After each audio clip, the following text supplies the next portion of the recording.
Hey guys, this is Yoga Suze, and this is the first ever episode of Yoga Break It Down, where each week I'm going to demystify some of these poses and stretches that we see in the so-called beginners yoga classes and videos, and so that you can develop a repertoire of poses that actually work for you.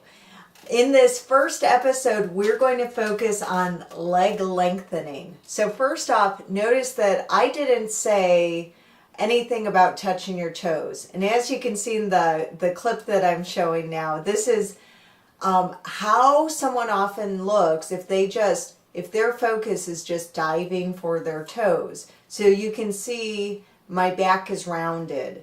And in this position, the way it's rounded and the way the pelvis is not moving or not able to move, there's probably a lot of strain and discomfort in the lower back for someone doing this. Also, for many people, they wouldn't even be reaching their toes, so they'd be trying desperately. So we're going to do some leg lengthening, and this is going to help you develop flexibility in your legs to help you do some of the yoga poses more, but also just create more comfort for you in your daily life. The first pose that we're doing here, I'm going to be using a strap, but you do not need a yoga mat. For the strap options, it is completely fine to go grab a belt, including a rope belt or any type of utility rope you have around. There are some poses that we might do at a later time where the buckling mechanism of the yoga strap is really helpful, but for most things you're using it for, it's to reach an area where you can't reach with your hands, like in this, or it's not recommended to reach with your hands. So any strap will really do. So you can see I'm laying down on the carpet. I have a carpeted floor, so it's up to you if you're laying down on your floor, directly on your floor, if you're using a yoga mat, if you're using a towel or a blanket, whatever is comfortable for you. As you can see, I'm lifting up my left leg and keeping a bend in the knee so that I can more easily hook this strap around the foot, specifically the ball of the foot. So I'm not going for the middle, I'm not going for the heel, I'm going for the ball of the foot. And as it rests there, there's not an active pull, but just a slight amount of pressure from the strap and from the weight of my arm. And here, I'm going to have my right leg bent, and this is going to create more general support for the body, and it's going to flatten the lower back a little bit instead of pinching. So you want to relax in the shoulders and have a little bit of bend in the elbows. And so again, this is going to reduce stress and tension in the neck and shoulder area. But also as you do that, the arms become a little heavier, and that little bit of weight is going to add to the pull in the strap that's going to start to tilt the foot down. And this may not be a noticeable tilt at all, but just a slight tilt. So if your toes start to tilt down, that means your heel starts to go up. In yoga, we're always extending in at least two directions. So here, we're extending one way up through the heel. You're going to start to feel that stretch in the back of your leg and your calf. So you can have the extension of the heel be from that dead weight of your arms, giving the pull to the strap, or you can actively extend the heel up on your own. As you do that, you're going to start to be aware of the back of your knee probably. So if it's comfortable on the back of the knee, allow the back of the knee to straighten, allow the knee to straighten as it's moving to. If there's discomfort, you want to maintain a soft bend in the knee to relax the knee. The knee's one of the areas that's in charge. There are certain areas of the body that we treat like crap that really should be in charge, that really should have a big say-so when it comes to how we move the body. And so the knees are one of them. The knees are in charge. You can totally achieve lengthening in the leg with the bend in the knee. So for the lower leg, we're extending the heel up towards the ceiling. Then for the upper part of the leg, how we're going to get this stretch is having to do with relaxing. So our lower back should feel nice and flat on the floor. If you're feeling an arc in the back, one thing that could be occurring, and I'm not sure why this is, but often if we go to reach forward, if we go to reach for our foot, if we go to reach up, I guess our mind starts to think that if our chest could come forward, if our shoulders could come forward, this is going to help the process in some way. So in this next pose, there's going to be similarities to the last one, but we're using the wall for support. You're going to come to laying down on the floor again, this time parallel to the wall, at a distance that you're perceiving is leg's length away from the wall. And as you can see, I bend my knees up over my torso, and then I let the bent legs fall between me and the wall. And so to do this, your lower back and your hips come up off the floor. You're rotating, and as you do this, a spinal twist occurs. If this is causing discomfort or pain for you, you are going to opt out of this pose. All of the poses that we do today are working on leg lengthening, so you're going to find one that works for you. So you can fast forward through this video to the next pose to try. So if you're going to proceed with this pose, if the back is feeling okay, because the back is definitely one of those areas that's in charge, you're going to reach the foot of the top leg out towards the wall and see if you can touch it with the toes and preferably the ball of the foot. And you're going to reach for it with the ball of the foot. If you cannot reach the wall, you're a smidge too far away. If you reach the wall with the ball of the foot, and to move the leg more into a lengthened position to get to sort of your maximum lengthening position, if it feels too tight, compressed, short, then you're a smidge too close to the wall. And as you're adjusting, I don't want you to just move your hips around, because that's going to turn into a position where the hips and the torso are really askew. So I want you to sort of release from the wall and move the whole torso either a smidge closer or a smidge further away. You once again bend the legs back over the belly, you let them fall towards the wall, and you reach that top foot out. And you do this over and over again until you get the right distance. And the right distance is where, again, you touch the ball of the foot to the wall. You invite the heel to move to or towards the wall, and it may not touch. That's perfectly fine. You check in with the knee. The knee's in charge. So you see, are you going to maintain a bend in the knee here, or you go straighten fully? And it doesn't matter either way, you still get the stretch. And then the sits bone again, it's so nice because the leg is up in the air. You have free movement of the hip, the pelvis, the legs, and you're going to extend the sits bone of that upper leg out behind you towards the center of the room. So when you're the ideal distance from the wall, your leg is not feeling cramped, nor is the foot falling. Sometimes we reach the wall, but we've just barely reached, and it takes so much effort to try to maintain the foot staying in contact with the wall that if we do not have that concentration for a sec, it sort of slides down the wall. So that means you're a smidge too far away. So you want to get this perfect distance where you can have your extensions and you don't have to do any work to keep the foot on the wall. As you're doing this, okay, you're going to check in with your upper back again. Some people I find automatically turn their whole torso to face the wall. But as I said at the beginning of this, your shoulder blades are going to be on the floor, and it's just your hips that have rotated towards the wall. So here you want your shoulder blades nice and even, and you're going to check that whole thing of the upper back, neck, and head to see if you did the weird thing to lift your chest, tilt your head back, create some type of weird arc. So shoulder blades comfy on the floor, arms in a comfortable position, and then again just tilt the chin just a smidge towards the chest. That's going to untuck the base of the back of the head and draw it a little bit further back, creating length in the neck, in the back of the neck. This one really you can breathe into for a while as long as it's comfortable. This is a really effective leg stretch though, so if it seems intense, You might not hold it for a very long time.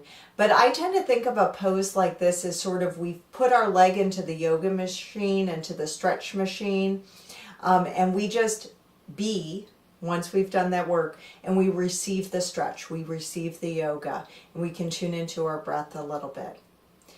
And again, whenever you're ready, you're going to take your time releasing in a comfortable way, and you're going to go to the other side. But to go to the other side means the other leg has to be on top, that leg has to be on top as the bent legs fall towards the wall. So you actually have to turn your whole body around to get yourself ready for the next side. So, do a little breakdancing backspin to get your head the opposite direction and your pelvis and legs the opposite direction. And then you start again. And unfortunately with that, I swear, I know from experience, even if you swear that you have laid yourself the same exact distance from the wall as you were just in for your perfect alignment, your perfect pose, you will end up having to do the same amount of scooching back and forth again.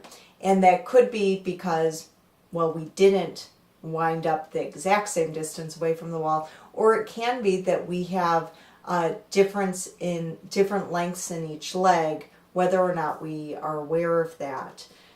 So take your time adjusting for the other side. In these poses where we're going to spend some time in it, even for a few minutes, it's fine. You can pause this video and maybe switch to listening to the radio, a podcast, or have the TV on.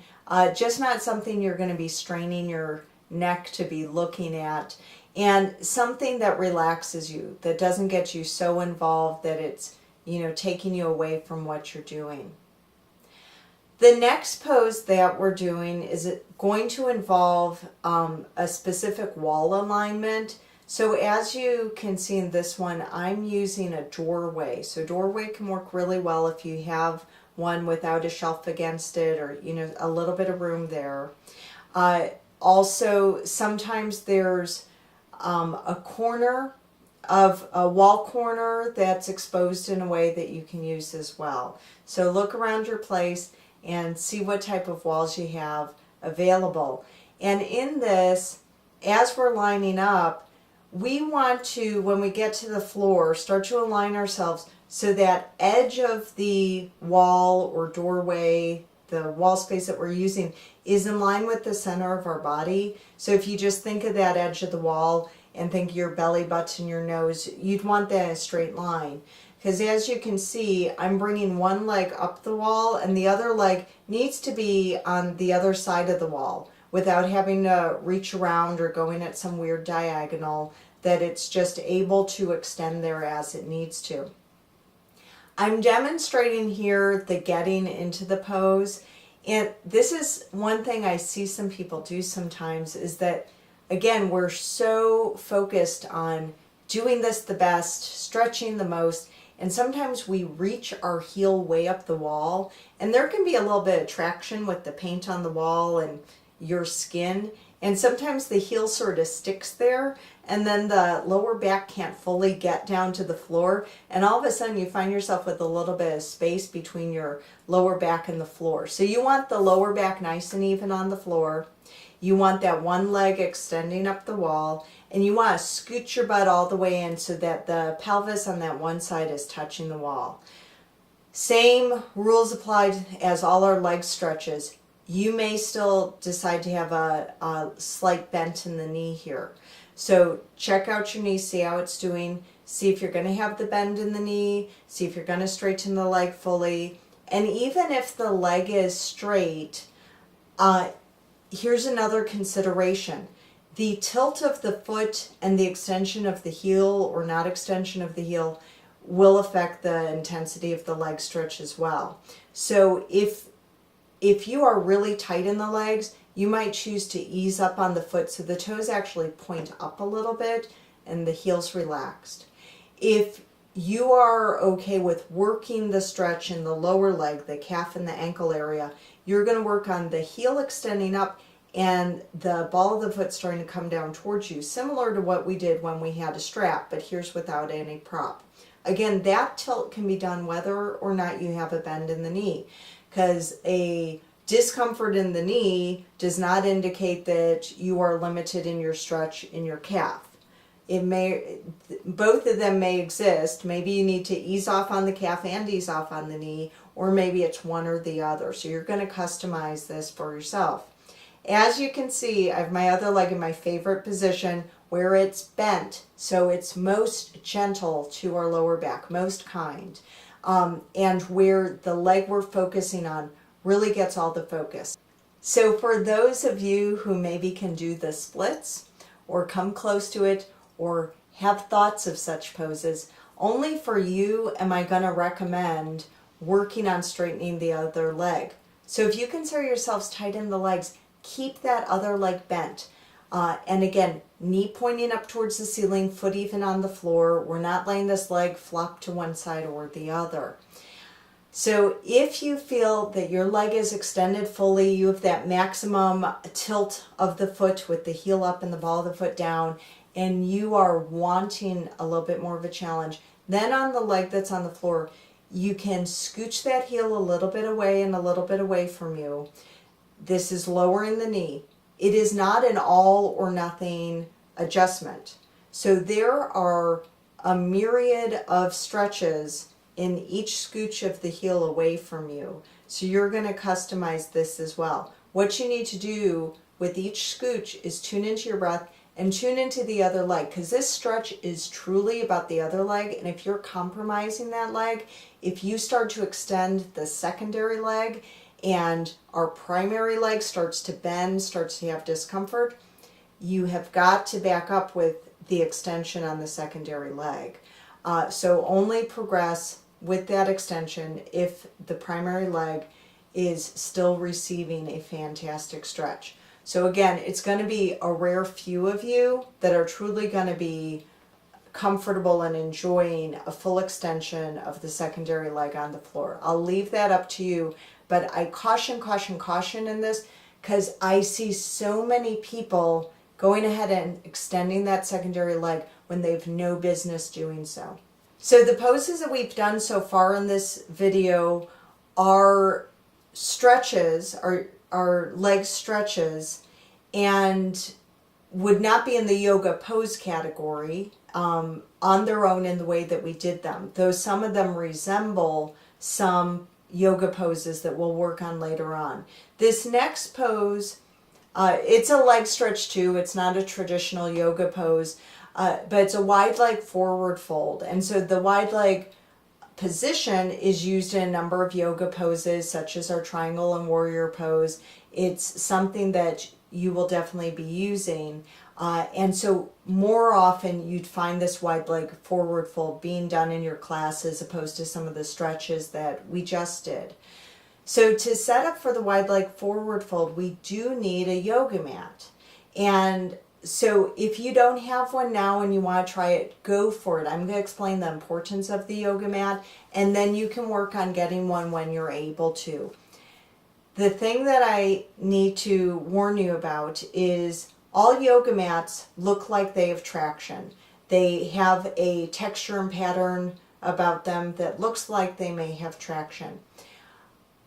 It is not unusual that when someone first gets a brand new yoga mat, that there's this sort of sheen on it or glossiness to it, and I believe that's what sort of connected to people having initially a little less traction on the mat. So be patient with any mat that you choose, that it may take a week or a few weeks to sort of wear in until you really feel that traction.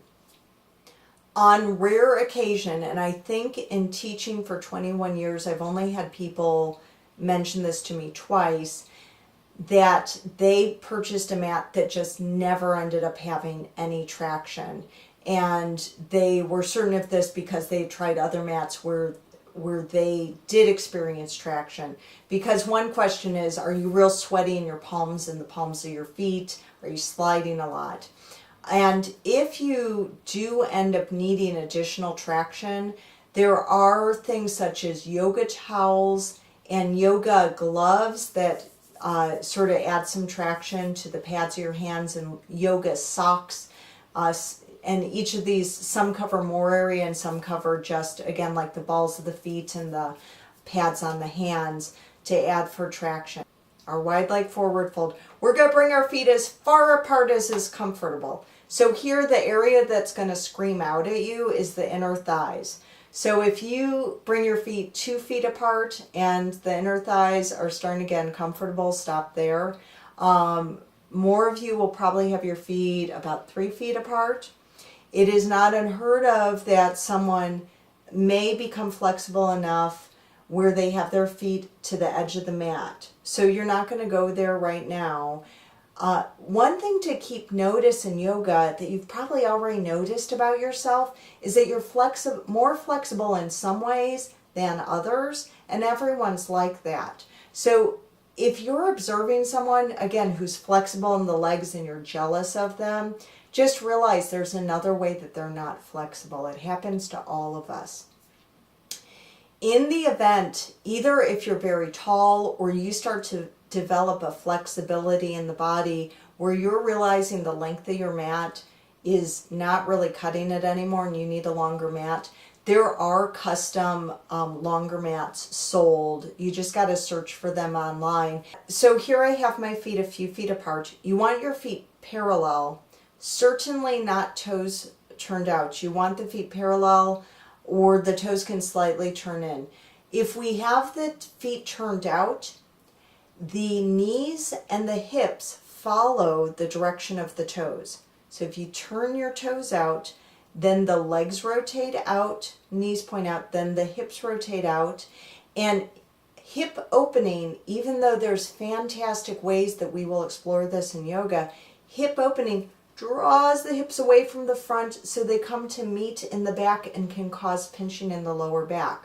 So whether you're standing or doing a pose like this, we really want the feet parallel, not turned out.